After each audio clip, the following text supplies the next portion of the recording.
रामपुर के जंगल में कालू कौवा अपनी पत्नी टुनटुनी के साथ रहता था। उसके दो बच्चे थे, पिंकी चिड़िया, सुनहरी चिड़िया। कालू कौवा अपने खेत में तरह तरह की सब्जियां उगाया करता था। बाजार में जिस सब्जी की ज्यादा डिमांड होती, कालू उसी सब्जी की खेती करता। एक दिन उसकी पत्नी टुनटुनी उससे कहती है, अजी सुनते हो, आज बाजार से प्याज खरीद कर लेते आना। घर में रखा सारा प्याज खत्म हो गया है। तुम तो सारी सब्जियां उगाते हो, बस प्याज ही खेत में नहीं उगाते। बस भाग्यवान, अब और कितना बोलोगी। खेत से आते समय प्याज खरीद कर लेता आऊंगा। मेरा भोजन एक पोटली में बांध कर मुझे दे दो। तब तक आप लोग कमेंट में बताएं 78 इंटू 4 कितने होते हैं। कालू कौवा भोजन लेकर खेत पर चला जाता है। दिन भर खेत में काम करने के बाद शाम को वो बाजार जाता है। क्यों भैया, कितने रुपए किलो प्याज दे रहे हो? अरे कालू भाई, आज बाजार में प्याज का भाव 100 रुपए किलो चल रहा है। क्योंकि आप मेरे अपने हैं, इसलिए आपको 80 रुपए किलो लगा दूंगा मैं।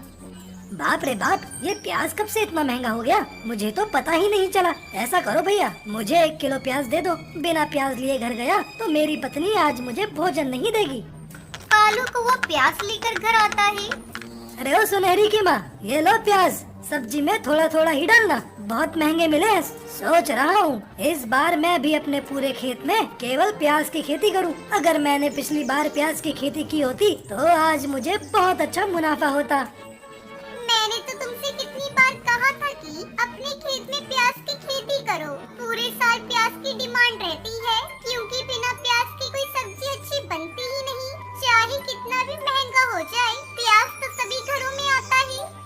तुम्हारी बात सही है भाग्यवान, मैं कल ही शहर से प्याज के बीज खरीद कर लाऊंगा। अगले दिन कालू को वो शहर से प्याज के बीज खरीद कर लाता है और अपने खेत में बिखेर देता है। 1 महीना गुजर गया। एक दिन टुनटुनी भोजन बना रही थी, तभी कालू कौवा वहाँ आता है। टुनटुनी, तुम्हारे पास कुछ पैसे हो तो मुझे दे दो। खेत में खाद डालना है और मेरे पास पैसे बिल्कुल भी नहीं है।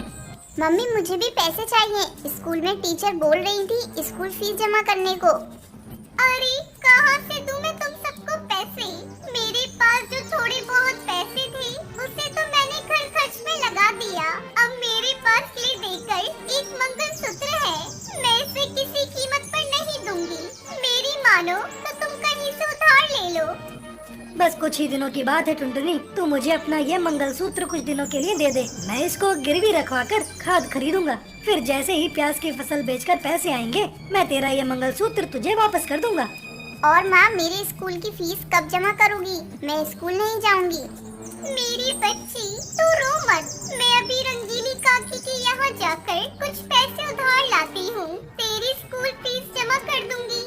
टुनटुनी कालू कौवे को अपना मंगलसूत्र दे देती है। कालू कौवा मंगलसूत्र गिरवी रखकर खाद लाता है और अपने खेत में डालता है। जल्दी ही 2 महीने गुजर जाते हैं और प्याज की फसल पककर तैयार हो जाती है। दोनों पति पत्नी प्याज की फसल को देखकर झूम उठते हैं। कालू कौवा अपनी प्याज की फसल को शहर की मंडी में ले जाकर अच्छे दामों में बेच देता है। घर आकर वो टुनटुनी को सारे पैसे देता है। ये ले टुनटुनी, प्याज की फसल का मुनाफा, और ये रहा तेरा मंगलसूत्र। सबसे पहले मैंने फसल बेचकर तेरा मंगलसूत्र छुड़ाया।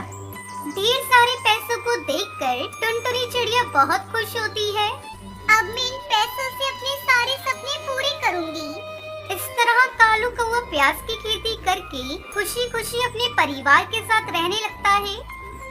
प्लीज मेरे लिए सब्सक्राइब कर दो।